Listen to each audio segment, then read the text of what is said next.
এক ছিল ছোট্ট একটি শহর, সাগরতীরের শান্ত এলাকা। সেখানে ৩ বান্ধবী থাকত, আরিবা, মেহরিন আর তৃষা। তিনজনের স্বভাব ৩ রকম, কিন্তু বন্ধুত্বটা ছিল একদম অটুট। আরিবা ছিল দারুণ হাসিখুশি, কোনো ব্যাপারই তাকে বেশি দুঃখী করতে পারত না। চারপাশের সবাইকে হাসানোই যেন তার কাজ। মেহরিন ছিল একটু শান্ত ও বইপড়ু মেয়ে। সবসময় ব্যাগে একটা বই থাকত। কেউ কোনো সমস্যায় পড়লে সবার আগে মেহরিনই সমাধান বের করত। তৃষা ছিল তিনজনের মধ্যে সবচেয়ে সাহসী। নতুন কোথাও ঘুরতে যাওয়া, নতুন কিছু শুরু করা, তৃষাই সবার আগে বলতো। একদিন ৩ বান্ধবী ঠিক করল শহরের পাশের পুরনো লাইট হাউসটায় যাবে। শোনা যায় ওখানে নাকি সূর্যাস্তটা পৃথিবীর সবচেয়ে সুন্দর দেখা যায়। লাইট হাউসে পৌঁছে তিনজনে চুপচাপ দাঁড়িয়ে সূর্যাস্ত দেখছিল। আকাশটা কমলা, লাল আর বেগুনি রঙে রঙিন হয়ে উঠেছিল।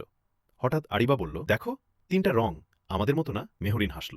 হ্যাঁ, আমরা তিনজন ৩ রকম, আমাদের বন্ধুত্বটাই এত সুন্দর। ঈশা দুজনকে জড়িয়ে ধরে বলল, যেখানেই যাই আমরা তিনজন একসাথে থাকব।